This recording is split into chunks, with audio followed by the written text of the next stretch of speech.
Hello good morning. କାଲି ମ୍ୟାଚ୍ଟି ତ ଦେଖିଥିବେ, ଆମର ପ୍ରଥମ ODI India versus England. England toss ଜିତିକି ବ୍ୟାଟିଂ ନିଷ୍ପତ୍ତି ନେଲା। Fantastic batting, Phil Salt and Ben Duckett ବହୁତ ବଢ଼ିଆ ବ୍ୟାଟିଂ କରୁଥିଲେ, ବହୁତ ବଢ଼ିଆ। 8 ଓଭର 73 କରିଥିଲେ। ସେଠୁ ଗୋଟେ ଟୁଇଷ୍ଟ ଆସିଲା, ରନ୍ ଆଉଟ୍ ମ୍ୟାଚ୍ର ପରିସ୍ଥିତି ବଦଳାଇଥିଲା। ଶ୍ରେୟସ ଆୟର ବାଉଣ୍ଡ୍ରିରେ ଫିଲ୍ଡିଂ କରି ଗୋଟେ ଜବରଦସ୍ତ ରନ୍ ଆଉଟ୍ କଲେ। ତାପରେ ତାଙ୍କର ଫିଲ୍ଡ ସଟ୍ ଆଉଟ୍ ହେଇଗଲେ। ତାପରେ ହର୍ଷିତ ରାଣା ବି ୱିକେଟ୍ ଗୋଟେ ନେଲେ, ବେନ୍ ଡକେଟ୍ ବି ଆଉଟ୍ ହେଲେ। 3ଟା ୱିକେଟ୍ କ୍ୱିକ୍ରେ ପଳେଇଲା। ତାପରେ ଏଠୁ ଇଂଲଣ୍ଡ ଷ୍ଟ୍ରଗଲ୍ କଲା, ଭଲ ବୋଲିଂ ଇଣ୍ଡିଆ ବଢ଼ିଆ କମ୍ବ୍ୟାକ୍, ତାପରେ ବଢ଼ିଆ କମ୍ବ୍ୟାକ୍ କଲେ। ସାମି ୱିକେଟ୍ ଗୋଟେ, ଅକ୍ଷର ପଟେଲ 2ଟା, ଜାର୍ଜା 3ଟା, ସବୁ ଏମିତି ନେଇକି ଗୋଟେ ରନ୍ ଆଉଟ୍ ଏମିତି ହେଇକି ୱିକେଟ୍ ଭାଗ ବାଣ୍ଟି ନେଲେ। ସମସ୍ତେ ୱିକେଟ୍ ପାଇଛନ୍ତି, ସାମି ବି ଗୋଟେ, ଆଣ୍ଡ ଆମର କୁଲଦୀପ ୱିକେଟ୍ ପାଇନି।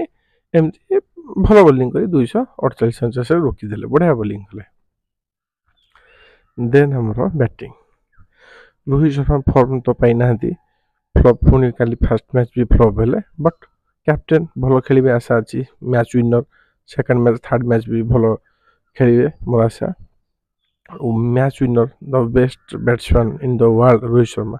ବଟ୍ ଫର୍ମ ଟିକେ ଏମିତି ହୁଏ, ବଡ଼ ବଡ଼ ଖେଳାଳିଙ୍କ ସହିତ ଟିକେ ହୁଏ, ଏଜ୍ ବି ଟିକେ ହେଇଗଲାଣି, ସେଥିପାଇଁ ଟିକେ କନଫିଡେନ୍ସ ଲେଭେଲ୍ ନାହିଁ। ଗୋଟେ 50-60 ଆସିଗଲାରୁ ପୁଣି ରୋହିତ ଶର୍ମା ବଢ଼ିଆ ଆସେ କଣ୍ଟିନ୍ୟୁ କରିବେ ଫର୍ମ। ଟିକେ ଏମିତି ହୁଏ, ଉତ୍ଥାନ ପତନ କ୍ରିକେଟ୍ କ୍ୟାରିୟରରେ ସବୁ ସ୍ପୋର୍ଟସ୍ ହୁଏ।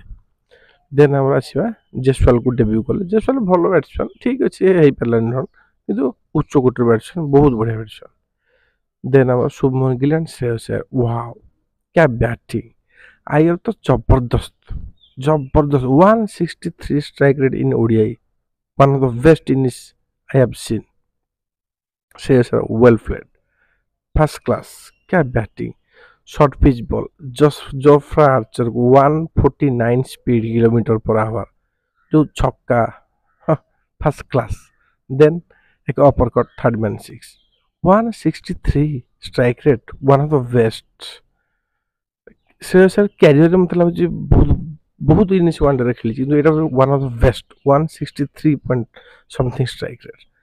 19 2 विकेट जाइଥିଲା India counter attack innings, Shreyas Iyer, wow best. Then Gill, class innings 87, first class innings, match India easily जीतला। आ अक्षर पटेल, क्या बैटिंग।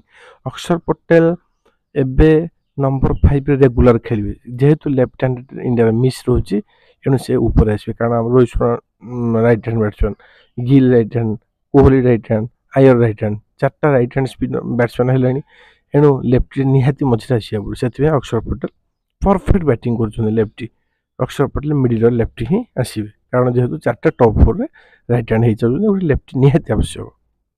बहुत इजिली मैच जीतले। लास्ट छाड़ कि ना, से मैच तो इंडिया हाथ में थी, गोटे गोटे 2टा खसीगला, कि बढ़िया मैच विनिंग एंड कन्विन्सिंग विन, बढ़िया लगे। Next match Cuttack Odisha. Cuttack seat problem, seat नहीं, लक्षे पर गोटे सीट कैपेसिटी दरकार ओडिशा रे। एते किछि न टेस्ट मैच पकई दियो, टेस्ट मैच पकई दे, एते गोटे वन 4-5 वर्ष आसुची, लोक मारपिट होउछन टिकेट पे, टिकेट मिलुनी, गोटे ब्लैक बहुत होची, टिकेट गोटे 800-900 ब्लैक रे बिकुछन 5,000। एनु बारबाटी ग्राउंड पूरा बड्ड करी 1 लाख सीट कैपेसिटी उड़े हेले भलो होंदा। ओके, नेक्स्ट मैच देखिबा, Rochi. Thank you, share and subscribe, like, thank you.